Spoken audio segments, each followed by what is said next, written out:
Okay, folks, mouthpiece is in, cup check time. Let's roll into hard knocks and cheap shots.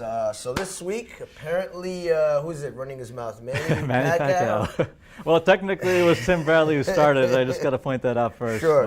Okay. Manny Pacquiao apparently not very happy with some of the words that Tim Bradley had for him recently. He said that he lost his killer instinct, and the Pac-Man's vowing to show him his killer instinct when the two lock up in April. So I don't blame Bradley for saying he's lost his killer instinct. I mean, he got laid out by Juan Manuel Marquez. He did. Night, sleep tight, knocked out, and Bradley made him look bad. Even though he won the fight, it wasn't an easy fight. Mm-hmm. He's coming off the Vera fight, which he won, but Vera's tailor-made for him, man. He was gonna sit there and just take those blows.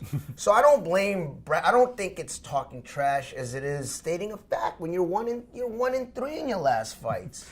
Yeah, but here's the thing. I'm not really sure if it's a great idea to poke a sleeping dog or an angry dog. In this case, Manny Pacquiao is not just an angry dog; he's a big dog. He's one of the most prolific fighters of his generation, but 5-time, 8-time division world champion.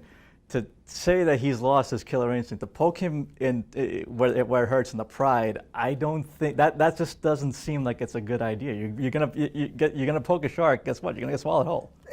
Sometimes, unless you know how to handle a shark. And here's the thing about Bradley: I always like the hungry fighter, and right now Timothy Bradley is the hungry fighter.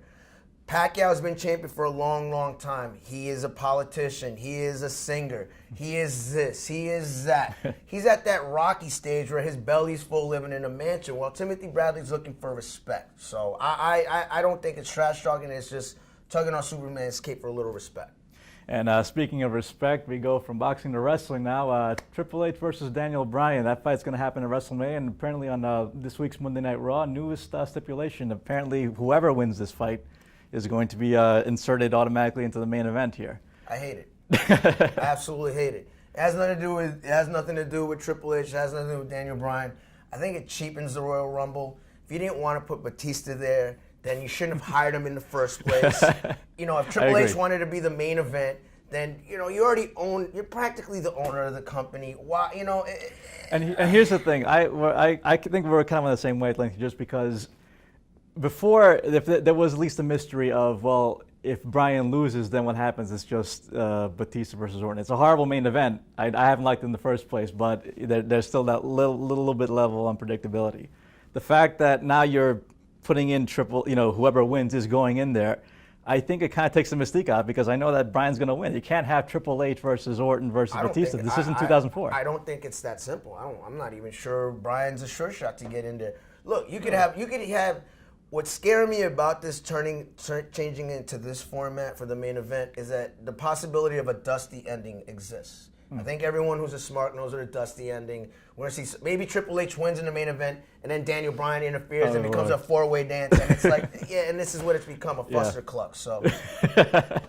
All right, and from that note, we also have other news where apparently The Miz, Dolph Ziggler, and Zack Ryder. Apparently, there's new reports that they're going to package them all together in one stable going forward as another big push post-WrestleMania. Now, these three, I think, drastically underused, and they probably deserve a better push than they've already gotten. But is this going to work out in any way where they get a push to the main event? Mid-card push. I see a mid-card push. I don't see a main event push. People forget The Miz was a champion at one point headline. I would like to forget. I'm not a Miz fan. It was all right for what it was. But, I'd like to see Ziggler get a bigger push. Yes. It's one of those, I like the idea of the disgruntled stable. I like that there's more stables. I like that there's more tag team action. That's one of the new things that Triple H has introduced that I like. There was a WWE.com article about possibility of introducing a 3-man tag team belt. I don't think the roster is that deep. But yeah, I like the idea.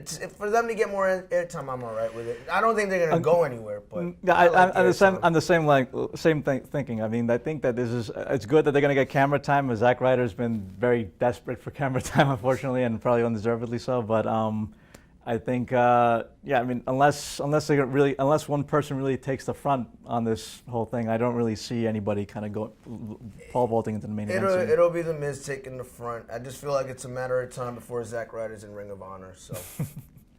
All right, and that wraps it up for Hard Knocks and Cheap Shots. Remember to tune in next week for more, and remember to check out LatinoPost.com for all your latest in pro wrestling, MMA, and boxing information. I'm John Paul Salamanca. This is Edwin Molina, and we are punching out.